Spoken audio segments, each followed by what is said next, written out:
السلام علیکم ورحمۃ اللہ وبرکاتہ۔ ریاست اسلامک ٹی وی کے تمام معزز ناظرینوں کو دل کی اتھاہ گہرائیوں سے خوش آمدید۔ آج کی ہماری گفتگو کا موضوع ہے حضرت موسیٰ علیہ السلام کے ہاتھوں ایک کبتی کی اتفاقاً ہلاکت۔ ارشاد بارک تعالیٰ ہے، سورۃ القصص ہے، آیت کا ترجمہ ہے: اور جب موسیٰ اپنی جوانی کو پہنچے تو پورا ہو گئے تو ہم نے انہیں حکومت اور علم عطا فرمایا۔ نیکی کرنے والے کو ہم اس طرح بدلہ دیا کرتے ہیں۔ اور موسیٰ ایک ایسے وقت شہر میں آئے جبکہ شہر کے لوگ غفلت میں تھے، تو یوں دو شخصوں کو لڑتے ہوئے پایا۔ یہ ایک شخص تو ان کا امتی تھا اور دوسرا ان کا دشمن تھا۔ اس کی قوم والوں نے اس کے خلاف جو اس کے دشمنوں میں سے تھا حضرت موسیٰ علیہ السلام سے فریاد کی، جس پر موسیٰ نے اس سے ایک ضرب لگائی جس سے وہ مر گیا۔ موسیٰ علیہ السلام کہنے لگا، یہ تو شیطانی کام ہے، یقیناً شیطان دشمن اور کھلے طور پر بہکانے والے ہیں۔ پھر دعا کرنے لگا اور ہم نے انہیں بخش دیا۔ یقیناً اللہ تعالیٰ بخشنے والا ہے اور میرا رب، جسے تو نے مجھے پر یہ کرم فرمایا، میں بھی اب ہرگز کسی گناہگار مددگار نہ بنوں گا۔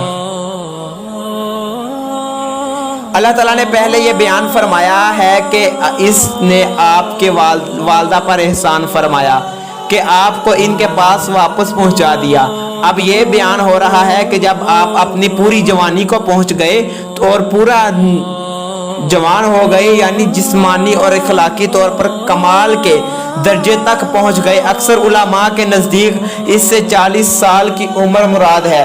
تب اللہ تعالیٰ نے آپ کو حکمت اور علم یعنی نبوت رسالت کا منصب عطا فرمایا، جس کی بشارت آپ کی والدہ کو اس فرمان میں دی گئی۔ قرآن مجید کی آیت ہے جس کا مفہوم ہے، ہم یقیناً اسے تیری طرف لٹانے والے ہیں اور اسے پیغمبر میں بنانے والے ہیں۔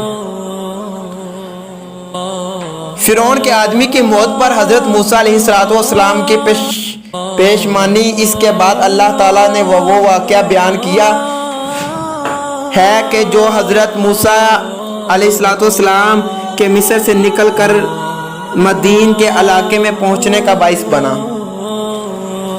آپ وہاں قیام پذیر رہے حتیٰ کہ مقرر مدت ختم ہو گئی، اور پھر بھی اللہ تعالیٰ نے آپ سے ہم کلام ہو کر آپ کو نبوت سے سرفراز فرمایا، جس کے آئندہ بیان ہوگا۔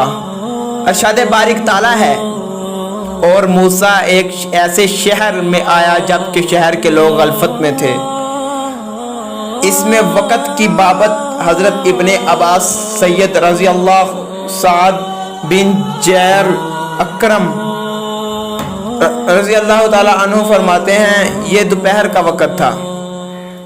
حضرت ابن عباس سے ایک قول یہ بھی مروی ہے کہ اس سے مراد مغرب یا عشاء کے درمیان، واللہ عالم۔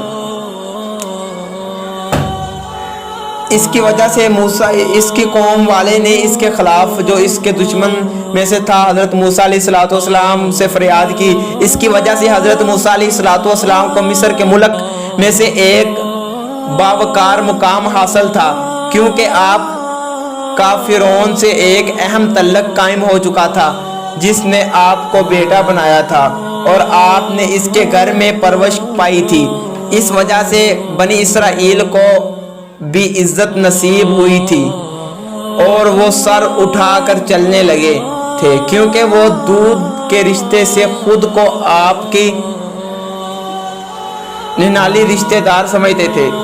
جب اسرائیل نے اس کبتی کے خلاف موسیٰ علیہ السلام سے فریاد کی تو آپ اس کی طرف مڑے اور اسے ایک ضرب لگائی، یعنی مکہ مارا یا ڈنڈا مارا، جس سے وہ مر گیا۔ وہ کبتی کافر تھا، اللہ تعالیٰ کے ساتھ شرک کرنے والا تھا۔ ویسے بھی موسیٰ علیہ السلام اسے قتل نہیں کرنا چاہتے تھے،